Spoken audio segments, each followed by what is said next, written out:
Okay, we're live. What's up, everybody? Rise and shine. Rise and shine, wake and bake. We're live at the Superbook. This is pretty cool. Yes. What's up, Vic? Hey, Hello. We're live, Vic. Want to say hello? Nope. Vic doesn't want to say hello. That's So, okay, we'll obviously we don't have our typical stream set up, but we basically made that expectation that we were going to have that. But we have video live from Vegas, so that's fun. Yeah, this is pretty cool. So again, we are live at the Superbook. It's still kind of early. We're about an hour and a half from tip-off of the first game today. Things are already starting to fill up. There's a lot of people here. Vibes are high. Hopefully, vibes stay high throughout the day. It's definitely going to be a lot of money made, a lot of money lost on today's slate. Still trying to figure out a couple things stream-wise. So we got Big Germ in the chat. How's it going? Just gonna talk for a minute, let people kind of roll in. Yeah. Try to bring up the chat. Oh, I guess the chat is working, so we're fine. We were worried about that. But I guess if we can see the chat, then it's all good. So hopefully everyone's doing well. It's like Christmas morning today.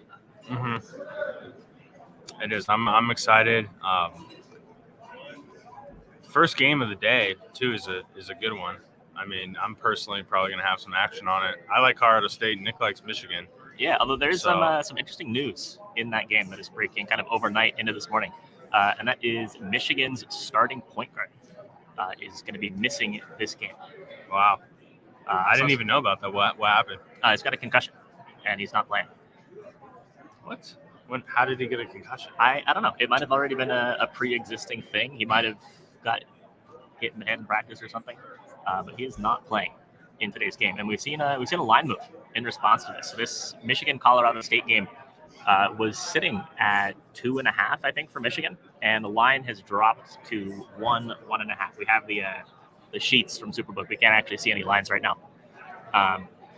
Showing 1 here. I think on the app it's back to 1.5. Elbow to the face in practice, somebody said. I don't know if that's the street fight. If that's the official news or not. But that's gonna be a good game. So Ben likes Colorado State. I was on Michigan. Luckily, hadn't got any bets in yet. But I think that I might be on Colorado State. I might have to make that change in my bracket with that news. At the same time, though, I did see. I was just reading some internet comments, so you know that they have to be true. That Michigan might be a little bit better off without this guy. There's some Michigan fans that I was reading. They seem not so upset about the fact that he was out. But is that wishful thinking though? Like you're gonna miss your starting point guard? Like, yeah. I mean, it's never good news to be missing players, right? I mean, whether they're good, whether they're bad, whether they're flawed or not, it's never good to be missing players. So who's not playing? Somebody asked. It is Michigan's point guard. I forget what his name is, but he's not playing. So we got a bunch of people in the chat showing up. What's up, guys? What's up, Leafs fan? What's up, Chelly? Chelly, you're in Vegas, right? Yeah, Chelly, where are you at, man? I'm sure we'll see Chelly later on. He just walks in behind us. Yeah, I mean, I'm expecting Chelly to show up behind us any minute. If you don't, you're fired. I don't know what you're fired from, but you're fired. Yeah, Michigan starting point guard. Mm-hmm. Right angle is out. They hit Providence. Yeah, I mean that line was a joke. Everybody and their mother was on South Dakota State as the big trendy upset pick, and everybody had already penciled in just whoever Providence plays as an upset pick. And the fact that those two teams got matched up with each other, it's no surprise that line was sitting at 2. So I'm not surprised that right angle hit it.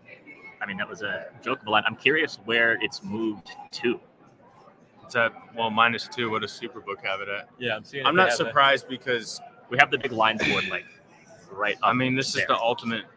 It's the ultimate sell on a team, right? I mean, South Dakota State, efficiency-wise, over the last 5 games, has to be close to number 1 in it. Offensively, it has to be near the top. 2.5, 3 now. I mean, that's not as big of a move as you usually see when right angle hits a play. Yeah, but what would they really like? Ideally, it's not going to move to like a 4 or 5. No, I mean, at the same time, like when right angle hits totals, the line can move 2, 3, 4 points.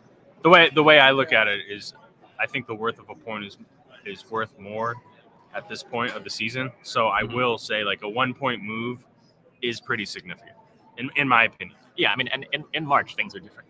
Yeah. So Ben, do you think that there's still value on Providence at 3? I mean, I don't know exactly what your feelings were on that. I did like Providence earlier. It felt like a line that had over-adjusted. I would kind of look at Providence money line at this point in a weird way, depending on the price. If you can grab it at under like minus 160, because sometimes you'll see these line moves and the point spread will be the first to move, and then the money line will kind of trickle off of that. So that might be an angle versus trying to get like a minus 3 or minus 3.5 at this point. Yeah. So that game's tomorrow, right? I have. No, it's today. It's today. Okay. Okay. I'm trying to find it on the board. Yeah, Providence. If you can grab a minus 155, then you like Providence, right? You have to like Providence. I wouldn't just bet it, but if you were already thinking Providence and now you have the reassurance with Right Angle Sports on it, I can sign off on Providence. I mean, South Dakota State, we talked to John Murray here, and he said that they're seeing insane money on South Dakota State. And they're it's a 13 seed, right? Yeah, they're at 13 like against that's insane to me. So yeah. I mean, and still, how often do you see, even after this move, how often can you get a 4 seed at minus 2.5, minus 3, minus 155 money line in the first round? Yeah, Providence is definitely a flawed team, but it still feels like a good value, and it does seem like a lot of smart people are on that as well. Yeah. So let's see, what else do we have today? I mean, a lot of games. Let's just run through some of them today. Yeah, and also everybody, this is very informal compared to the very structured, scheduled streams that we usually have. If there's games that you guys are interested in that you want us to talk about, just let us know. And we can kind of touch on that. Otherwise, we'll just kind of go chronologically, I suppose. Yeah, I think we should just start with that and see where that takes us. So we touched on Colorado State, Michigan. I lean Colorado State. Nick, sounds like you're coming along. Yeah, I think it's a fade spot. I mean, I'm probably going to put some money on it just because it's the first game of the day. I don't want to be sitting here in the book with everybody and their mother and their father and their children have money on the game in some way, shape, or form. My FOMO is going to be off the charts if I don't bet that game. I still got to figure out exactly what it is that I like, though. Yeah, and did Wyoming give you a sour taste in your mouth about the Mountain West? Oh yeah, of course. They that was just a terrible outing for the Mountain West. Maldonado with one of his worst games of the year, but hey, I get it. Bright lights. Indiana didn't look great either, so let's not act like the Big Ten is all that just quite yet. Jury's still out with them, but anyways, let's move forward. With Also, Ben, can you pull up the guide? Oh yeah, I can. On your computer. That'll be. Or is that too small? We got a lot going on one screen. Yeah, actually, your computer might have a connection. Let's do it. Just pull it up on your phone. Yeah. So the third game today looks like Norfolk State and Baylor. That is a kind of disgusting game. I mean, Baylor's going to win. I don't know how much they're going to win by. I think for me that's a stay away spot. I have a lean on the under. A lean on the under. Why is that? Why the under? One of the things I pointed out was let me see here. I believe Norfolk State has gone under in a majority of their games against higher top tier opponents, but that's just one data point. I also think Baylor defensively is just going to shut Norfolk State down. I watched them in their championship game. I don't think they're going to be a team that can score even down. So it's a lean. Obviously, it's an ugly game. But that would be my lean. The risk in a game like that, especially if you're on the under, is a different risk than a lot of other unders, where you're usually concerned about free throws at the end. The issue is potentially Baylor just throttling and putting up 180, 90 points on their own. And if that's the case, then the under's cooked. Yeah. And Baylor to cover is definitely the better play. Yeah. I was just looking for Norfolk State's page. Because I'm sorry, I'm on the phone here, so it's a little. Yeah, we're working through again. Usually have a very high tech setup, monitors on monitors on monitors. I'll let you take a look at that. But yeah. I thought that's what I saw there. Mm-hmm. I mean, the thing with these big point spreads in the tournament is sometimes I like to lean on the first half spreads. It just kind of depends, like how the team trends, like when they are up, because you'll see most teams, most one seeds, at some point be covering the game, right? It's those last 5 minutes where, does Norfolk State go on like a 10-2 scoring run at the end of the game, right? That's what you're worried about, and it's hard to predict sometimes. So yeah, this is definitely a game that I don't want to touch. There's going to be enough stuff going on. I mean, when this tips off, we're going to be coming into the last 5 minutes of the Michigan-Colorado State game, and there's going to be plenty of other action on as this game is finishing up. This is not one that I want to touch. Mm-hmm. So next is, these are in order on my sheet. They're not at all in chronological order. So let's go. What do we got next? Let's talk about. Do we have a writing utensil? I thought I had a pen somewhere. No, we There don't. was a pen somewhere at some point. You go find one. I can carry this shit for 30 seconds. Yeah, it's not important. I was just gonna check off games as we've done. Oh, I can go grab a pencil. Yeah, pencil. Yeah, I'm trying to get Nick on board here with Colorado State, guys. I think it could be a good matchup. They just have to keep Hunter Dickerson. Is it Dickerson or Dickinson? Dickinson. Dickinson. I mean, Dickerson is Dickerson. It's got a Dickinson? different connotations. This guy's going to the Vermont-Arkansas game. That's out in Buffalo, right? Yeah. Is one of those your teams? I mean, that's the last game of the day. It's either he lives in Buffalo. Could be a Vermont guy. Yeah, could be a Vermont guy. That's not a crazy trip. Yeah, 6 hours. I think I looked it up. Yeah. So let's see. We talked about Michigan, Colorado State. We talked about Norfolk and Baylor. Touched a little bit on. Why is everyone going to the Vermont-Arkansas game? We got yeah. You guys should have a little meetup. Yeah, you guys should just hang out. Yeah, just bet with each other. Yeah. Mm-hmm. Yeah, so let's talk about the Memphis and Boise State game next. This is going to be one of the more exciting games. Everyone's going to that game. Ryan Sir is going to be there. Who's not going to be there? I mean, honestly, we might be there. We're in Vegas right now, but I'm strongly considering buying a flight to Buffalo. We'll talk about that game here in a sec. But yeah, this is another one we're kind of split on. But I'm going to be honest. I leaned Boise State when I first saw the bracket, but now I'm getting a little nervous. Yeah, I mean, so how much of that nervousness is due to Wyoming's performance against Indiana? It's a little bit. I would say it's that, and I think it's also just Memphis having a few days to prepare for this game, because I think with Memphis, right, we all know the talent is there. I don't think Penny Hardaway is a good head coach. So half of me thinks, well, who cares if they have 3-4 days to prepare? They're still going to have the same issues. But the other half of me says, like, if they can even come out and have, like, one good half, like, they could be up 10 points at half, and I wouldn't be shocked. So it kind of scares me. I think Boise State is the better complete team, and they're more consistent. But another thing is Schaefer, Nick. Yeah. He's healthy, and he admittedly said he was banged up, playing like 80% max. Yeah, but I mean, how healthy is he now? He says he's healthy. He says he's healthy. Do we put full stock in that? I don't. We'll see. You can't trust players when they talk about their own health. Yeah. Unless they say that they're hurt. You can't. If they say that they're healthy, you can't put any stock in that. Like, it's the biggest split shame. I do like though how it isn't as mainstream. Like, it was like one interview that I watched, and it had like 2,000 views. So I feel it wasn't like something where they're like, he's healthy. But at the same time, what does that even mean? Does that even change anything if Memphis is hot? Probably not. So yeah, I mean, so I will say that I definitely think that Memphis has a talent advantage at 3, where I'm showing the spread at right now. Mm-hmm. It's potentially a little sketchy. I don't think that this is a game that Memphis is gonna blow Boise State out of the water. Although I do think I lean Memphis even at the -3. Yeah. So let's It wasn't NDA Price. Wasn't that on with me and Jeff Nadeau, right?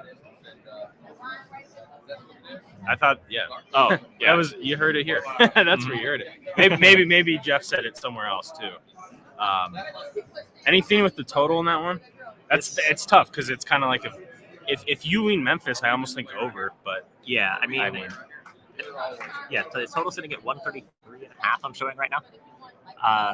Can you unlock your phone? Oh yeah, sorry. Yeah, so let's go. Yeah, we'll get to Iowa and Richmond here in a second. Yeah, just gonna take a quick peek and see what the model says. Yeah, Boise State shooting free throws is always a big concern. I mean, they have 4 or 5 guys who shoot around 60%, so it's not like they have maybe 2 guys who are sub 50, and then you have one guy who hits 80. And I think that's something people should take note of. Looking at free throw percentages across the board, I think is a good baseline. But if you don't have a guy who you can get the ball to in those clutch free throw situations, that's what really scares me about Boise State, because they necessarily, I don't think they have a guy. I think Rice may be their best free throw shooter, but maybe he's 75, maybe. Yeah. So on the key players chart in the guide, Tyson Degenhart shoots 77%. Marcus Shaver shoots 76%. None of their other top scorers are better than 67%.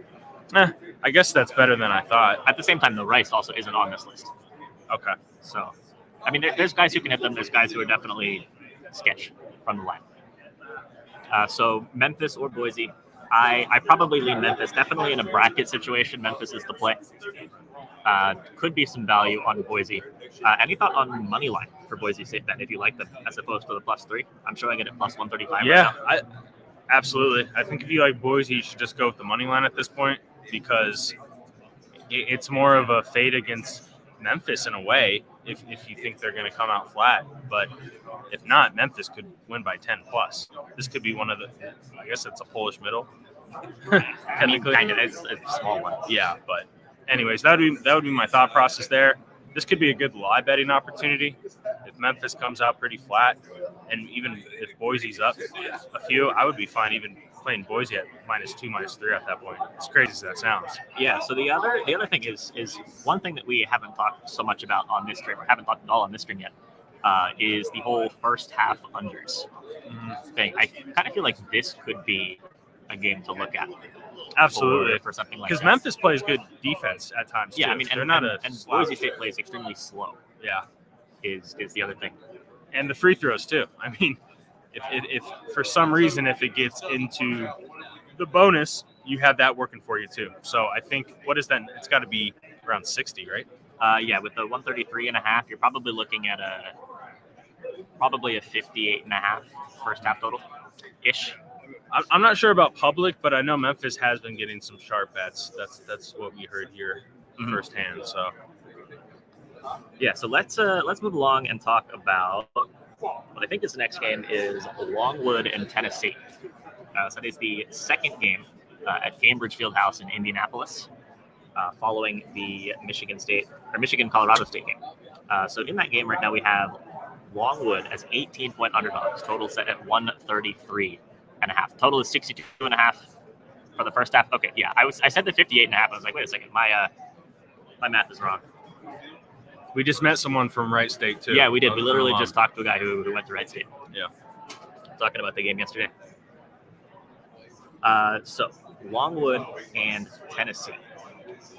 So I guess the first question: how do you rate Longwood's chances of pulling this upset? Not good. No, not personally. good. I don't think they have. If you're looking at the criteria for a team to upset, double or a favorite, double-digit favorite, I necessarily look at this and I say Longwood doesn't really have what to take. I mean, they're not. I kind of think that Longwood fits the profile, but I mean, Tennessee just doesn't feel like a top seed that is liable to go down. So the things that are nice about Longwood, or I guess just in general, when looking for the deeper upsets, or any kind of upset really, what are you looking for? You're looking for a team that is really good at shooting three-pointers, just because if the variance on threes kicks in their favor, that's a good way to overcome a talent gap, you're looking for a team that plays really slow. Just because over the course of more and more possessions, what happens is just the talent advantage that the better team has more and more time to kick in. You're looking for a team that has some other way of generating possessions, whether it's being good at rebounding, whether it's not turning the ball over at all, or whether it's forcing turnovers.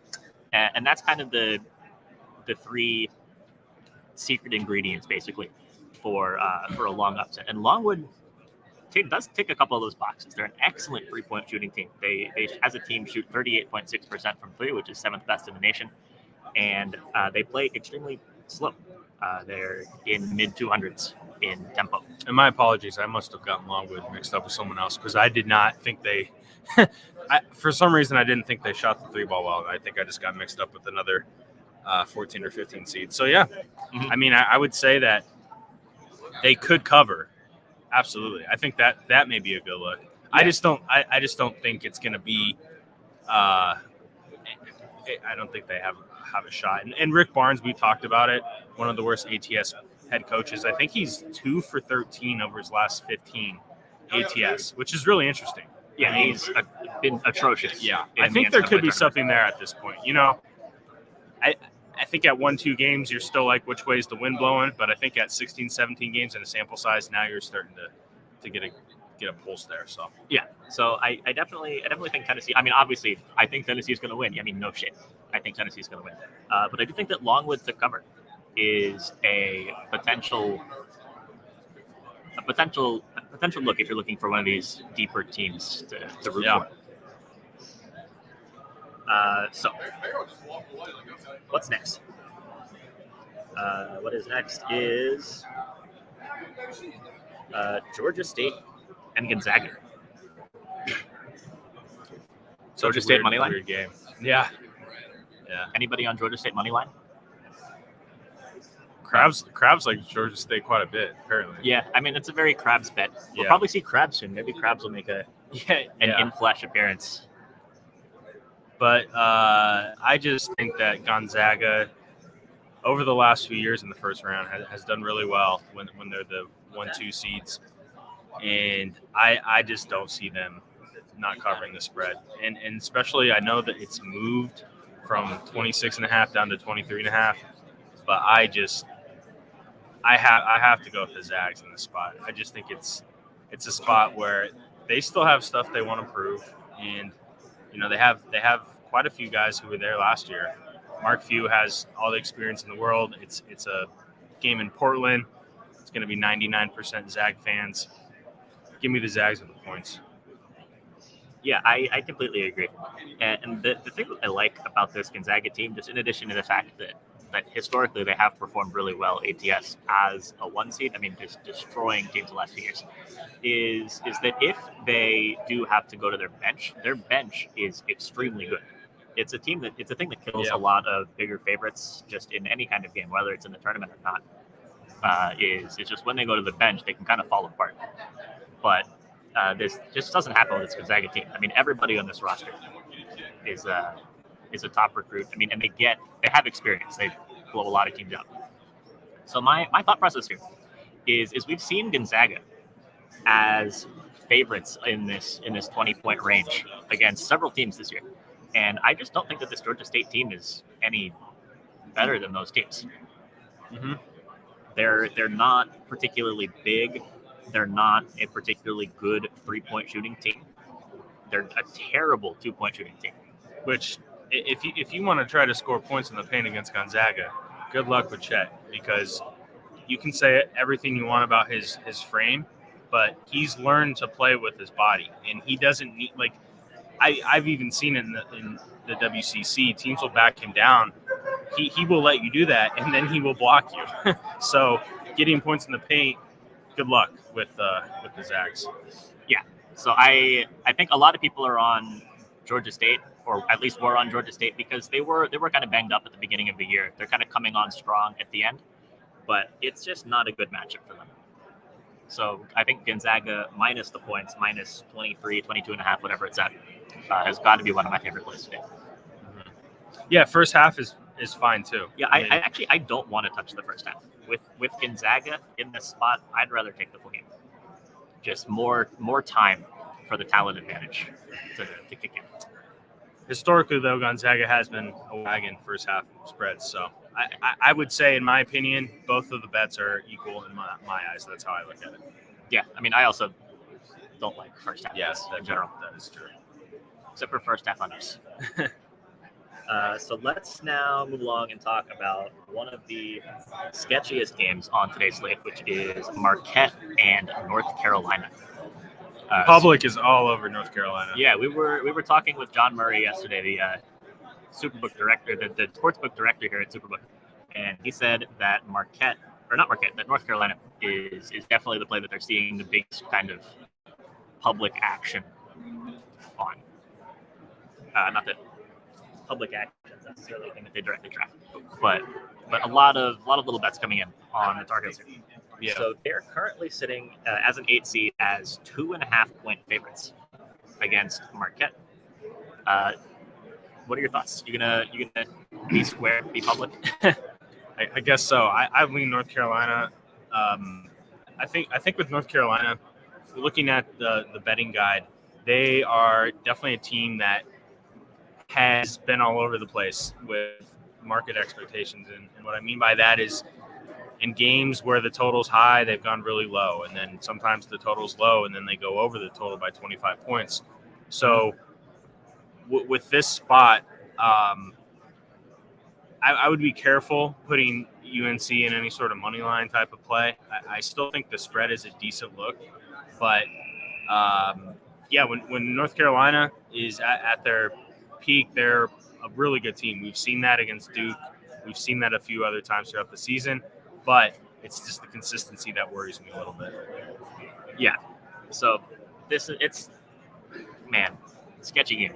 It is sketchy. I will say also, so last year, North Carolina was in a similar situation. I mean, super talented team, kind of underperformed a little bit relative to expectations in the regular season. Ended up as an 8 against Wisconsin. I was all over UNC last year, but they did not pull through. I have a little bit of hesitancy backing North Carolina to do much of anything. And what does that mean? That means they're probably going to blow out Marquette or something. But definitely a game that I want to stay away from. So what is next?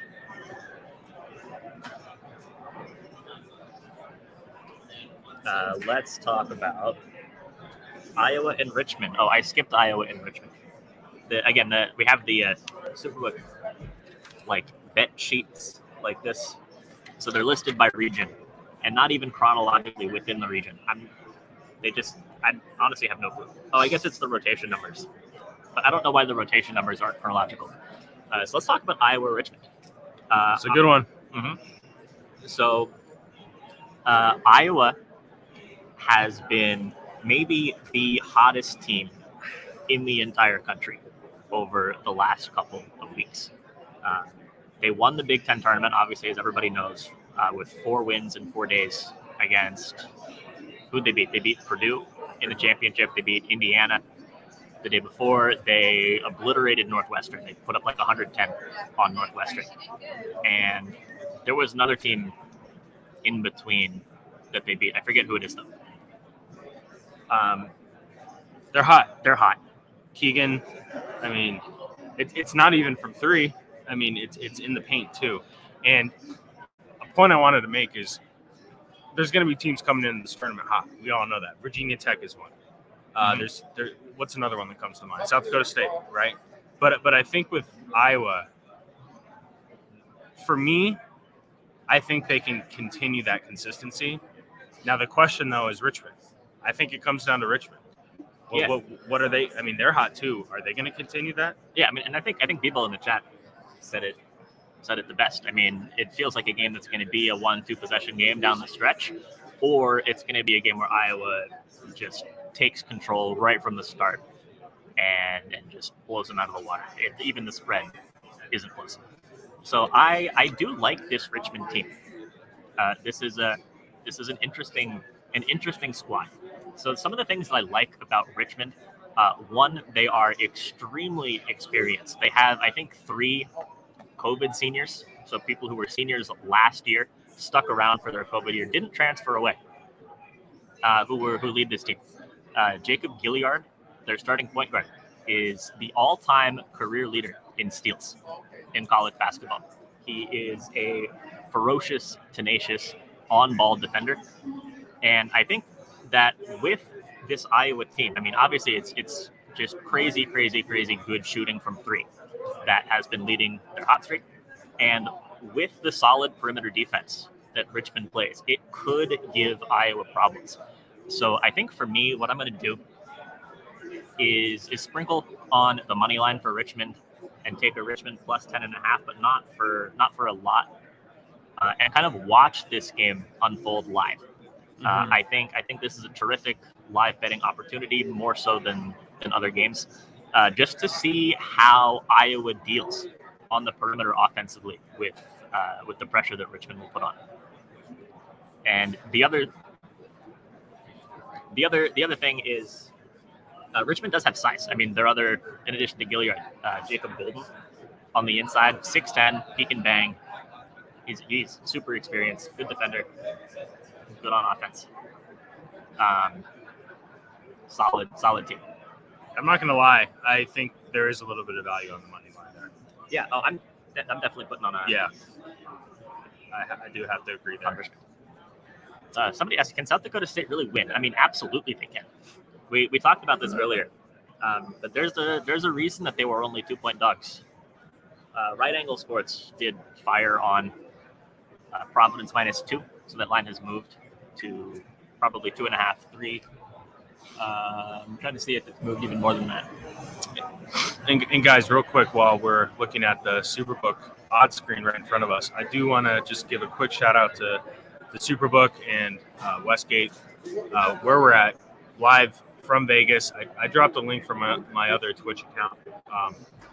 We obviously only have one laptop right now, so I'm just on my other account. But if you are in the states of Arizona, Colorado, New Jersey, Nevada, make sure to use their deposit match. It's a great way to build a bankroll. We speak and preach bankroll management, so in discipline and finding value. And I think at a deposit match, you take full advantage of that. You know you're going to be betting. So right there in the chat, they've been great to us. I mean, the view, I can't. Yeah, the view that you guys have doesn't do justice. There's like hundreds and hundreds of people back here. Yeah, I guess we're not at the hundreds and hundreds point yet. It's getting there. The line's starting to creep up, and I think in a few minutes we're going to have that. So yeah, people are definitely starting to pour in. You can hear the atmosphere picking up. But one last thing I'm gonna say here is the 12-5 matchup. This has to be one of the most unpopular 12-5 games, for a 12 seed. I mean, and that's kind of why, like, another reason why I think Richmond's a good value. Everybody's looking at the other 12-5 games because everybody wants to pencil in one of the 12 seeds, and they're looking at any game except for this one. Mm-hmm. And Superbook is going to be coming to Indiana. I don't have the time for that, but I know it's on the roadmap, so stay tuned. And I think Maryland and Tennessee are coming up too. So if you guys are in those states, get ready. Yeah, we were talking with some of their people who are responsible for that stuff, and they're hiring a lot of people, which means that they're expanding into a lot of places. So let's see what is next on the docket for today. I guess speaking of 12-5 matchups, UConn and New Mexico State. So UConn is 6.5-point favorites in that game. Over under sitting at 131.5. Hold up here. Yeah, pulling the guide back up. I will say popular sharp play, New Mexico State. Now, is that sharp because it's contrarian? That's the question. Because I hate when it's just, oh, well, no one's on it. That's the sharp play. But I will say John Murray did say that they were seeing some interesting sharp action on New Mexico State. And I think we saw a line move that kind of supported that. I think it moved in New Mexico State's favor. So that's interesting. Yeah, and all of our people who are showing up for the Vermont-Arkansas game later on will get to catch this one as well. Oh, yeah, good point. So I guess let's start off with New Mexico State. So they are the WAC conference champions. They are whack. They're pretty whack. They're led by Teddy Allen, who is, I think, one of the most interesting players in college basketball. He's been, I think New Mexico State is his third, maybe even fourth school. NBA prospect, really, right? Yeah, definitely potential NBA prospect. I mean, former very, very highly rated recruit. I forget where he ended up out of high school. Transferred away from there, played a year at community college, ended up at Nebraska for 2 years, and put up huge numbers in the Big Ten at Nebraska, averaged 16.5 points a game there. So he's a guy who's played against power level competition and put up numbers against power level competition. So even though UConn is a step up in competition for New Mexico State relative to the teams that they faced in conference, it's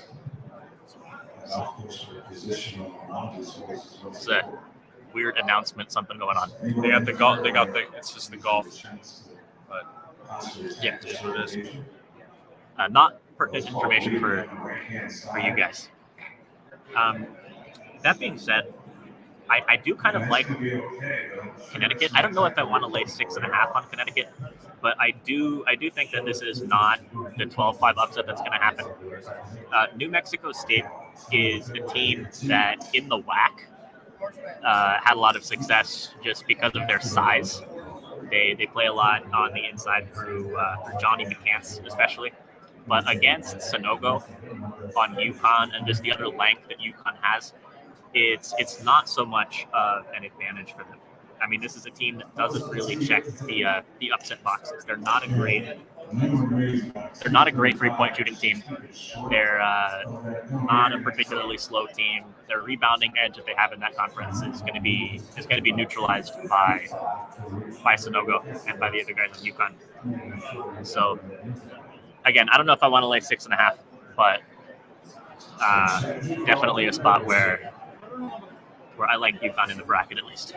I picked UConn in my bracket, but for a 12-5, this might be my favorite 12. And you made the points about Teddy Allen. I don't know if I'm just more high on New Mexico State or I'm just not overly impressed with UConn. But T. Spencer makes a good point. They do have the size and physicality. So it's not like Teddy Allen's just going to come in there and do his thing. It's probably going to be tough. But they are capable. They do have that guy. So it does make me feel comfortable if you want to bet on New Mexico State. So, yes, we are lit in Vegas. Well, I'm not lit. If Vegas is lit, you mean caffeinating. Yeah, we got the caffeination here. So, all right, let's move on. We got about 30% of battery left on the laptop. Yeah, on the laptop. So there's no outlets where we are. Yeah. So let's talk about. I guess the next game is another 12-5. Indiana St. Mary's. Yep. So Indiana knocked off Wyoming in a really, really ugly play-in game back on Tuesday. Very ugly. Yeah, St. Mary's, the 5 seed, sitting at -2.5. Total sitting at 126, which is the second lowest total on the board today after the Creighton San Diego State game, which is the next one that we're going to touch on. I know we have a lot of IU people in chat. We've seen a lot of Indiana gear just around the book. Well, it's their first appearance since 2015. So yeah, every current Indiana undergrad has never seen their team in the tournament. So they're all making the trip. Well, unless they're like super seniors. Tom, yeah. Plot twist: Tom hasn't graduated yet. That would be quite the plot twist. I'm just taking a peek around, seeing if I see any Indiana gear. Not seeing any yet. There's a lot of teams represented. I don't see any Indiana outfits. Not yet. There's a guy wearing like head to toe Michigan State, like Michigan State hat, Michigan State mask, big Michigan State jacket, Michigan State sweatpants, and Michigan State shoes. I need that fit. There are some characters, that is for sure. So anyways, real quick, Indiana though, Nick, they flew in, I think yesterday morning at like 7 a.m. So their plane got canceled. They're coming off a game. Not a great spot for them. I'm not gonna lie. Not a great spot. But look, I think St. Mary's is the better team. I think St. Mary's is a team that the market is not aware of, right? West Coast team out in a conference that not a lot of people watch outside of Gonzaga. So I think St. Mary's has value here. I really do. Yeah, I like the spot for St. Mary's. And the thing matchup-wise that I like about St. Mary's, I think it's important to understand the way that these teams play, the way that they match up, is St. Mary's is such a good defensive team, especially on the interior. That's how they beat Gonzaga, is just suffocating Holmgren and suffocating Timmy inside. And the way that Indiana loves to run their offense through Trace Jackson Davis, he kind of has to have a good game in order for Indiana to put up points. I just think it's kind of strength versus strength in that regard. And St. Mary's is a stronger defensive team on the interior than Trace Jackson Davis is a dominant post player on offense. For how good he is inconsistent. So for that reason, I like St. Mary's quite a bit today. Same. I'm not overthinking this one. I think St. Mary's, either with the points or money line, is a good value play. Look, -3, even 3.5, I think at some spots it scares me a little bit, but -3 is a spot where, look, Indiana could hit a backdoor 3. I'm just confident St. Mary's is going to get the job done. So yeah. Also, somebody said Wiley's throwing it back on the plane for an MSU dub. I was actually just texting Wiley. That's why I was on my phone. Oh, nice. He just landed and is looking for a place to store his stuff before he can check into his hotel. Nice. That's going to be a $20 fee. Mm-hmm. But yeah, I think Nick and I, this was one that we had probably the most consensus on. So Ben hates the Big Ten. Loves all of the West Coast schools. Wait till you hear what I have to say about Purdue, and then you might change your mind about what I think about the Big Ten. So that's tomorrow, though. So, so I guess next, let's talk about the Creighton-San Diego State game. One of the ones I think a lot of people in chat have been talking about. This is an interesting game. So San Diego State, 2-point favorites, total sitting at 120. Crazy low. Then again, San Diego State, one of the best defensive teams in the entire country and one of the slowest teams in the entire country. So, Ben, I'll let you kind of take this one away. You're the Mountain West guy. Look, San Diego State's the real deal defensively. They're hands down, in my opinion, the best defensive team. The way they can guard the perimeter without fouling, the way they clog the paint. They have length. They're smart defensively. They play as a team defensively. And look, Matt Bradley's a guy on offense that can get hot, and he's kind of something you have in your back pocket when you need a bucket if they are down. Creighton's not seen a defense like this before, and I really do believe that San Diego State is going to come into this game ready to go. A point I made to Nick yesterday, late last night when we were running through these games, is Creighton does not push tempo, and I think that actually helps San Diego State because it lets them get into their defensive set. If Creighton did run more, that would be a benefit to them because the defense doesn't get set up. So I think Creighton is actually playing right into the teeth of San Diego State's strength, so I like San Diego State. Yeah, and I will say that I'm in March not trusting Ben on Mountain West Conference teams and Montana State, but I do think that I have been convinced on San Diego State. Well, that could be a bad idea. So we're going to find out, though. So I like San Diego State as well. And also, guys, real quick, I'm going to drop another link. I already dropped one. But we have our viral contest still going on. A lot of you have joined in it, but you can still get in and get a lot of points for referring people. The top 10 places get prizes, and you can get a Capwise shirt here, free subscriptions. Grand prize is over $400 in prizes for the top spot. So I am going to drop the link right now from my other profile. Make sure to join. If you literally refer 3 or 4 friends, I think you're in the top 10 right now. And Scrunch, I have not seen you in the top 10 I'm a little concerned why you are not in the viral contest. So we're going to need to talk after this. That's pressure. And so thoughts on that Michigan-Colorado State game, we can kind of just touch on that again real quick. I was definitely leaning Michigan before the injury news. Ben's on Colorado State for sure. I still need to think about it. I haven't made up my mind. Okay, so my angle with Colorado State I didn't mention is Colorado State has traditionally gone off to slow starts all season long. So this could be a live betting opportunity. You could grab them at a +4, +5. I may do that. Second half, they've been a better team. That may be my move here. So, and I haven't bet it yet. We have about 30 minutes, so I think it will be my move. So, yeah. So we're going more or less chronologically. So we've already touched on Boise, Memphis also. I definitely lean Memphis. And then what was your... Man, I'm right in the middle. I leaned Boise more 3 days ago. Now I'm just kind of like, ugh. So, yeah, it's a tough one. Yeah. So let's talk about next the St. Peter's and Kentucky game. We don't need to spend a whole lot of time on this. I mean, it's 18 points for Kentucky.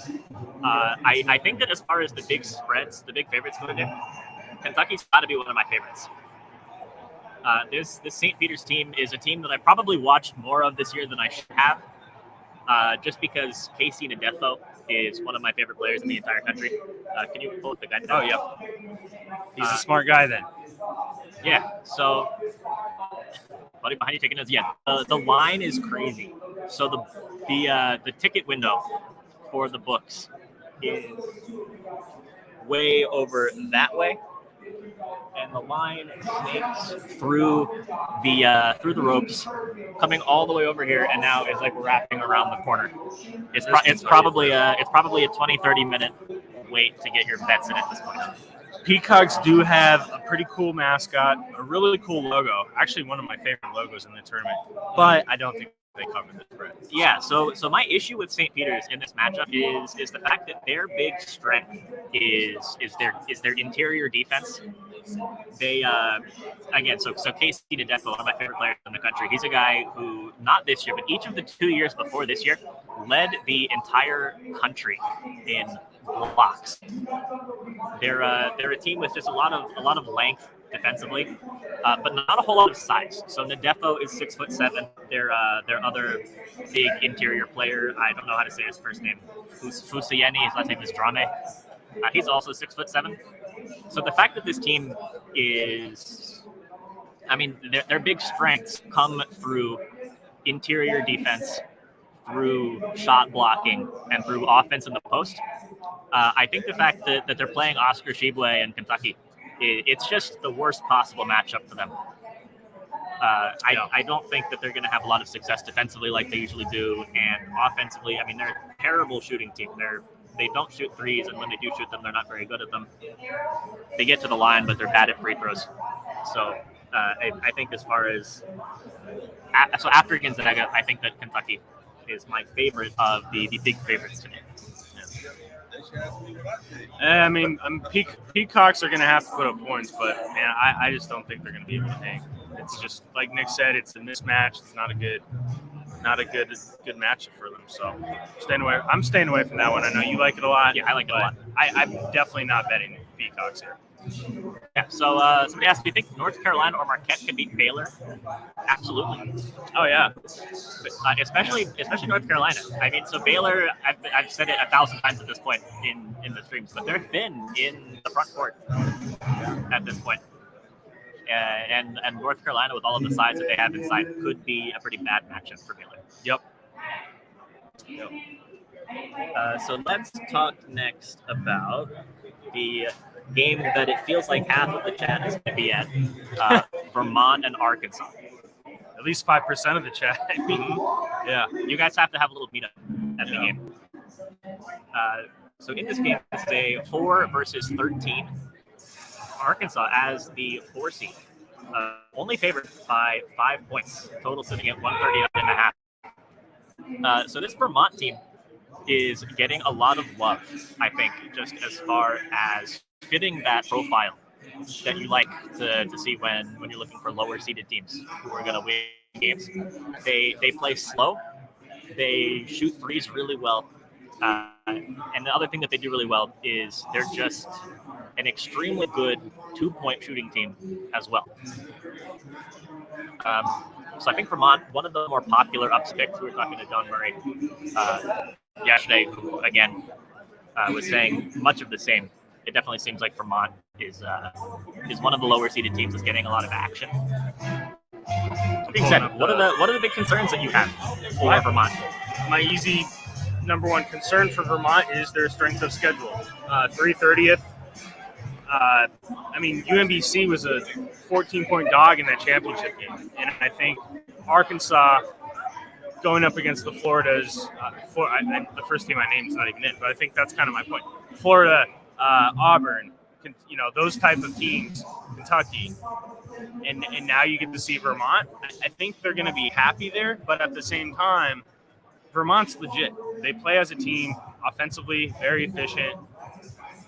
This is going to be kind of a clash of two different styles. I mean, Vermont, the way they're not going to push the pace, so to speak, but then you have an SEC caliber team. So, I lean Arkansas. I definitely lean Arkansas here. Marty says it. They're too athletic. I think that's going to be the big thing here. Maybe the athletes just overpower Vermont. Yeah, and again, I think the issue with these good 3-point shooting teams. So we talked about Longwood earlier, plus Vermont is just going into these SEC teams to play good perimeter defense. It really can hamper the 3-point shooting ability. And the other issue also with Vermont is that their best 3-point shooter, is a post player. His name is Ryan Davis. He's a stretch forward, does play a lot of 5. So there's a lot of risk for him getting into foul trouble. And I think that's going to be a point of emphasis for Arkansas when they're on the offensive end of the floor. If they're a team that draw a ton of fouls to begin with, but trying to get Ryan Davis into foul trouble. If he does get into foul trouble, look for Arkansas live. Yes, great point there.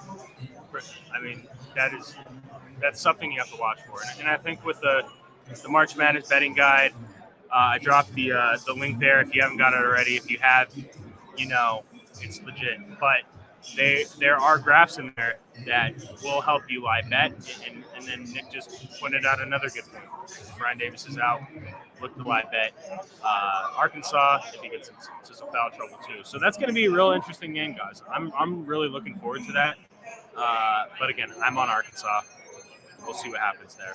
So, Nick, next game. Yes, next game, let's talk about San Francisco and St. Mary's. I'm just texting Wiley again. San Francisco St. Mary's is an interesting one. The line moved. I think San Francisco was the favorite, and now Murray State is the favorite. And I think we've seen a 3.5, 4-point move across 0. So that sounds correct, right? Yeah, I mean, this is well, no, did this open up? Oh, wait. What game we're talking about? Sorry. Murray State. Oh, yeah, Murray State. San Francisco was the favorite. Yeah, I think San Francisco opened up as like a 1 or 2 point favorite. I'm not surprised of that move if there was some sharp action on it, but I'm also curious, do people watch San Francisco? Do they know about Bouye? Yes, I really like the San Francisco team. I'm a big fan just in general of the West Coast Conference this year. Gonzaga, obviously everybody knows I love Gonzaga. We talked about St. Mary's earlier. I love St. Mary's. And the San Francisco team is really good too.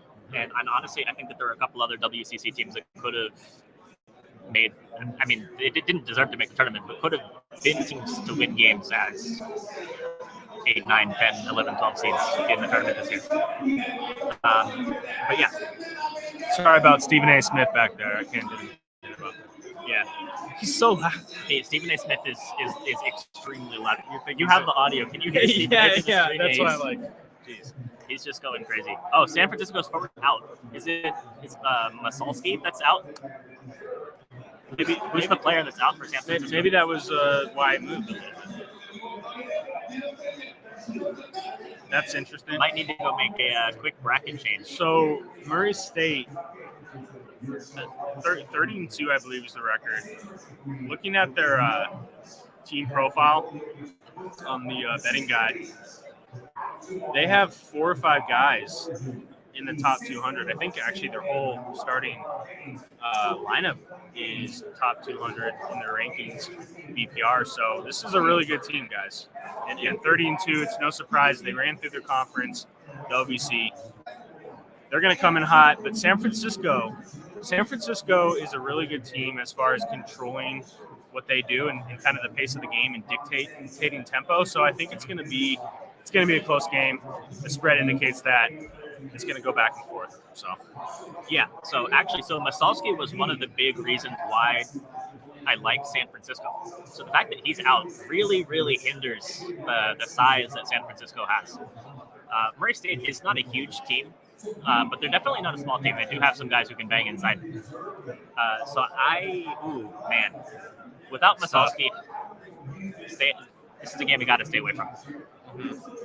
That's my opinion, at least. So 2 more games today. I don't know. What do you want to do? Do you want to talk about some of tomorrow's games? We can just briefly touch on stuff. We're done today. We could do. I mean, we could also do this again tomorrow. Yeah, we could do this tomorrow, depending on how hungover we are. I'll make it happen. Yeah, we'll figure it out. As long as I can get some Red Bull. Yep, nice venti cold brew. Yeah, plenty of caffeine. Yeah, so I think we'll probably just touch on today's games today. Yeah. And then plan on doing this again tomorrow. This is a lot of fun.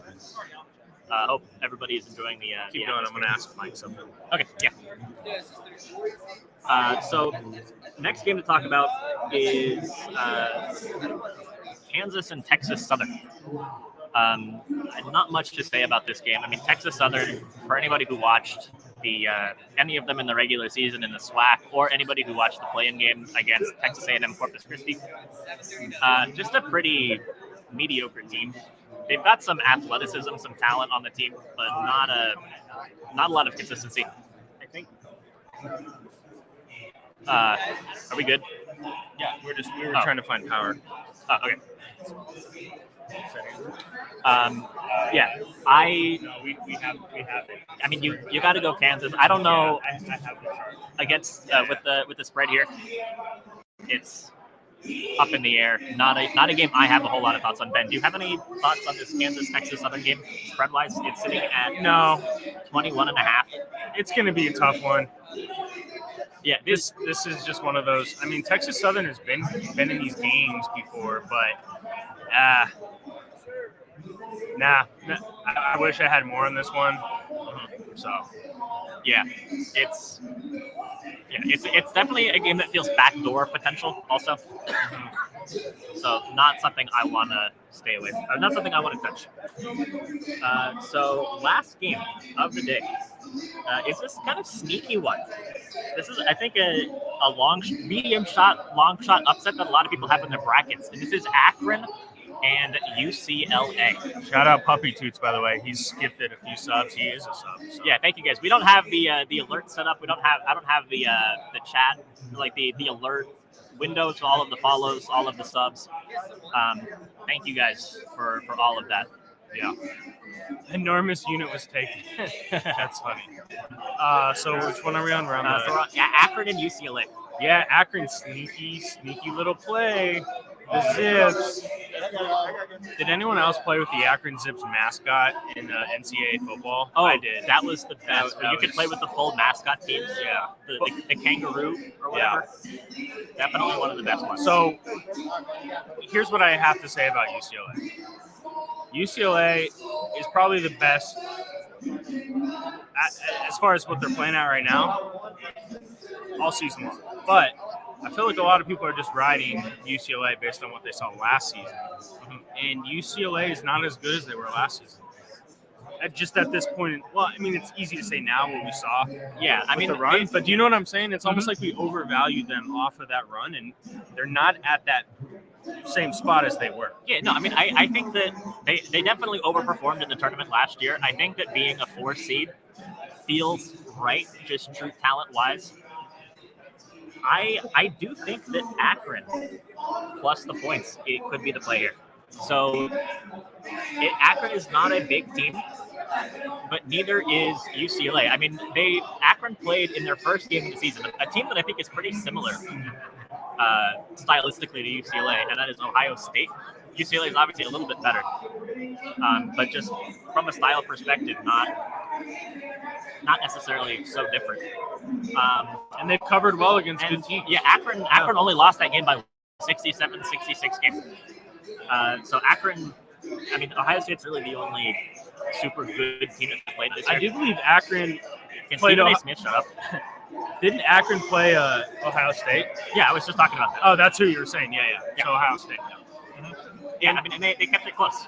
And I'm spacing his name, that forward in that MAC championship game, absolutely went the fuck off. Yeah, Freeman? Yeah, he had 24 points. Kent State had no answers. Kent State, really good team with Sincere Carey, best player in that conference. I wouldn't say they shut down Sincere Carey because he had to try to take over the game and it just wasn't going, shots were going down, and Akron could not miss offensively. So I think they can definitely cover this number. And if we wake up tomorrow, well, we're watching the games, and we see that Akron beat UCLA, I'm not going to be shocked. I'm going to say that right here. Mm-hmm. Am I going to bet the money line? No, but I might dabble in the spread. If I'm having a good game, a good day, I will probably take Akron plus the points. Yeah, absolutely. I think it's a good spot, and Akron's a team that they kind of came up late, right? Not a lot of people were talking about Akron out of the MAC. So watch out for them. Yeah, they're a sneaky, solid team. And the other thing is, both of these teams play pretty slow. Yeah, somebody behind us just dropped they placed their bet, waited in line for half an hour, and then dropped their ticket. Nice. That was that exchange. It was probably an Akron money line play. Mm-hmm. It was. Is there anywhere with the official picks? Yes, that is either on the Capwise dashboard or in the Capwise Discord. I think we're gonna add one to the dashboard for free, or free access. Just give us some time on that, and we're gonna put up a few. We can put up a few scores, model scores, and the model's been hot so far. I mean, it's been. I don't know what the record is, but it's been really close so far to the actual we had. So I mean, the two big hot takes it's had were the over in the Texas Southern game and the over in the Bryant Wright State game that both of us hit. So I guess let's wrap up today's discussion with some bracket talk and top bets for today. So let's do a little rapid fire. Ben, who's winning in your bracket? I have Gonzaga. Yeah, I have Gonzaga as well. And look, you can make fun of me and you're like, well, Gonzaga, like, that's such an easy play, whatever. But look, Chet Holmgren's coming along. I think he's the difference maker in this one. I got to go with Gonzaga. I have to. And I have them playing Arizona. Yeah, I will say I'm quite low on Arizona. I think Sweet 16, Elite 8 is where Arizona goes out. So we're in the Discord. We're going to post picks. So the full set of official picks are only up for Capwise.com subscribers. I don't have a link for that. Yeah, I'll put that. Yeah. You go to app.capwise.com. Yeah, and then I think what I'll do is when we add the plays to the dashboard, the free play, and then a few model scores, I will put in the college basketball chat. We'll send out the free plays in the college basketball. So just give us like an hour on that. I mean, and also I think that whatever plays we post there are going to be plays that we talk about right now. Yeah, I mean, most of them are almost all of them are similar. So Ben, what is your favorite bet today? My favorite bet has to be St. Mary's money line. I guess you could say that's square, but I like the value. I think it's sitting around like minus 145, minus 150. Yeah, we can look up at the big board. And with Indiana's performance, I'm bullish on St. Mary's. And also Indiana had some major travel issues. I think St. Mary's is going to come in and show the world really how good they are. And a lot of people have not watched St. Mary's. I know you East Coasters probably haven't watched the St. Mary's game. That's okay. I'm not judging you because I get tired too. I think being an East Coast fan is very hard. But at the same time, I have watched St. Mary's. Nick has watched St. Mary's. They are the better team. and they're going to be fresh. I think they win by 7 or 8 points, to be completely honest. I like the St. Mary's play a lot. I will say though, my favorite play today is Gonzaga. It's, again, like we were talking about earlier, they're just a team that has shown in past years that they really care, or just maybe they don't care, but they're just so good that they beat up on these 16 seeds. People have been saying that Georgia State is the best 16 seed ever. I still don't think it matters. It's a team that Gonzaga should destroy. They just don't have the size. They don't have the shooting. It's just a bad matchup. And I have St. Mary's in my Sweet 16. Yeah, I have St. Mary's winning a couple games also. To the Elite Eight, I mean, that's definitely a way to differentiate yourself. Yeah, Gonzaga money line play today. Lock it in. It's 10,000, so you have to put 10,000 down to win 100. Yeah. Which actually, in theory, $300. You know, it sounds funny, but I guarantee you, there's a reason why the books will take that action. Because think about that Virginia game. How many people probably put $1,000 down? Just, it can't lose. All the parlays that you killed. It's going to happen again. I don't think it's this year, but you never know. Because that year, if you asked me if a 1 seed's going to lose, I would have said, hell no. And it happened. So I've seen crazier because we've seen it. So, and I was in Vegas for that. I've told you 1,000 times. That was insane to watch. I mean, not only did Virginia lose that game, they lost by 20 points there. So you never know. Anything can happen. Oh yeah, there is a boost on. Oh yeah, but guys, Gonzaga, I just don't get why the line moved. It's a weird line. No sense. Greetings from Hawaii. Wow, it's gotta be 7 a.m. there. No, they're like 6 a.m. Or No, from Pacific. Yeah, I think they're 4 back from Pacific. No. Yeah, it's far as fuck. I know. Let us know what time is it in Hawaii.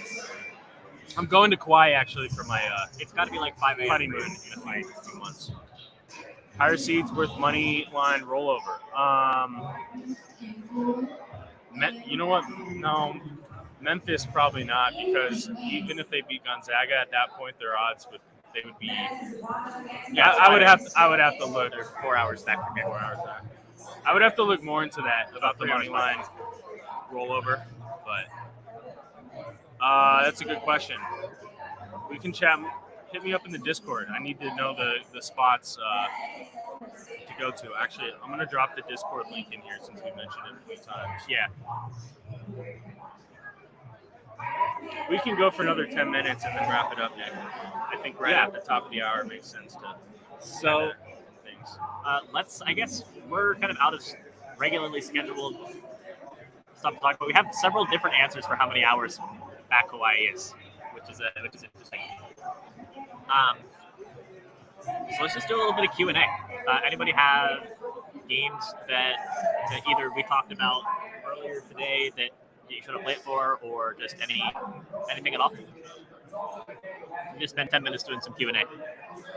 Sorry, I'm gonna tweet out the link here for the Discord. Yeah, you're good. I'm gonna tweet a few links out here, guys, so I can spam my own Discord. It's really fun sometimes.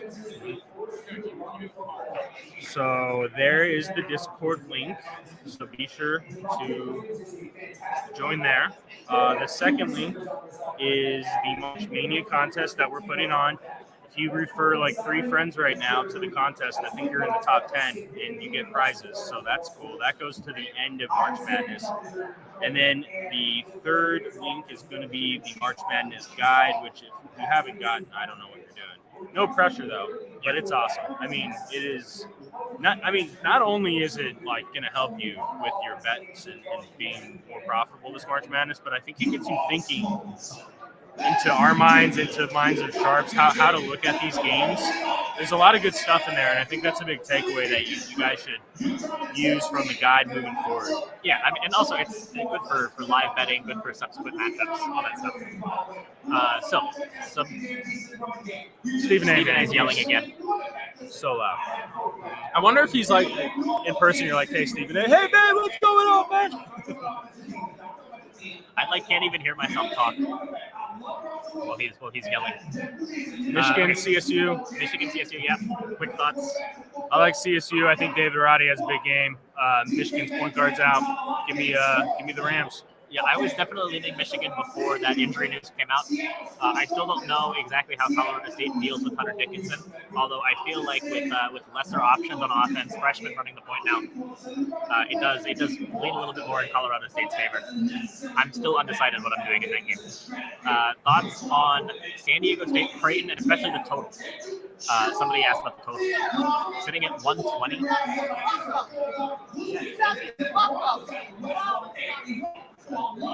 Woman screaming at Stephen A. Smith to shut the fuck up. Exactly.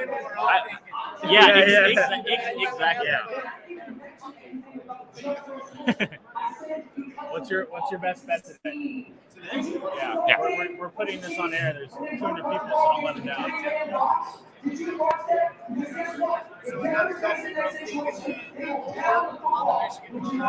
Okay.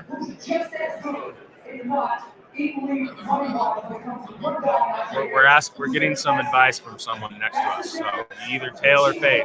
It's your decision. Over in Michigan, Colorado State, he says.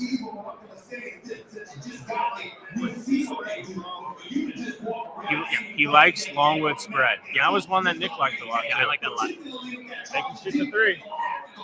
All right, that's the Trailer Source locks of the day. Yeah.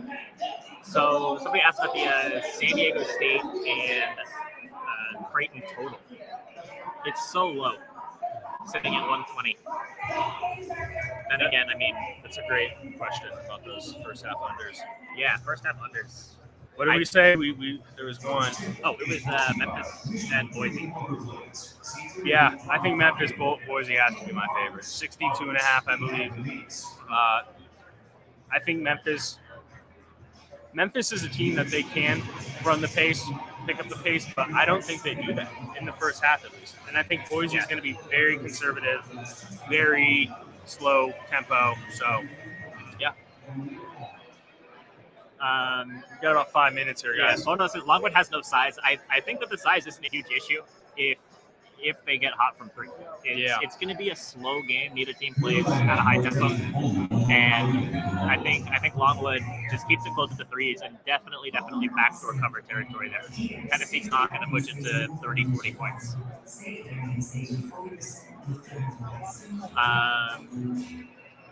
Let's see.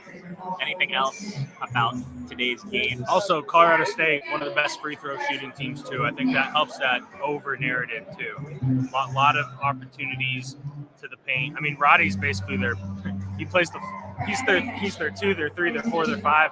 So he gets to the line quite a bit. He's pretty solid. So yeah, Rick Barnes, we talked about that. I think 1 in 12. That's terrible. Yeah, pretty wild there. So. I think Colorado State has a good shot. Great live betting opportunity. Colorado State has started off slow in probably over half their games this year. And also Colorado State 3-0, Nick, I believe, ATS in neutral site games. And this year, we would have it in the guide. Yeah, this year, let's see here. I want to pull up the stat. This is actually pretty interesting. I made this point where traditionally they've been a good team at home and bad on the road. Let's see here. 9-6. 9-6 away from home. I think it's 3-1 neutral. So they have everything it takes to cover and win this game, but Michigan may have more talent. Let's see what team shows up. 19-14 is the record, though. So I think it's time to wrap it up. Ben's. What? On my laptop? Yeah, Ben's laptop is about to die. We don't have an outlet. That's okay. We're probably going to try to be on tomorrow, I think. I don't know where or when or how, but we'll see. If we can get a spot like this again tomorrow morning and we're not too hungover, I think we'll try and do this again. But again, just quick recap. We both have Gonzaga winning. Our bracket's chalky, but they're the best team in the country. Favorite bets today, I like Gonzaga to cover against Florida State. Ben likes I like St. Mary's money line. Yeah. So I think we're gonna wrap it up. Thank you all for tuning in. Hope you enjoyed the content live from the book. This was a ton of fun to do. Yeah, hit us up if you guys are out. Yeah, and if anybody's in Vegas, let us know. I know everyone's in Buffalo apparently watching Arkansas, Vermont, Buffalo. But if you are in Vegas, which sounds fun too, hit us up. So I appreciate it, guys. We'll probably be on tomorrow, and we'll talk then. Yep.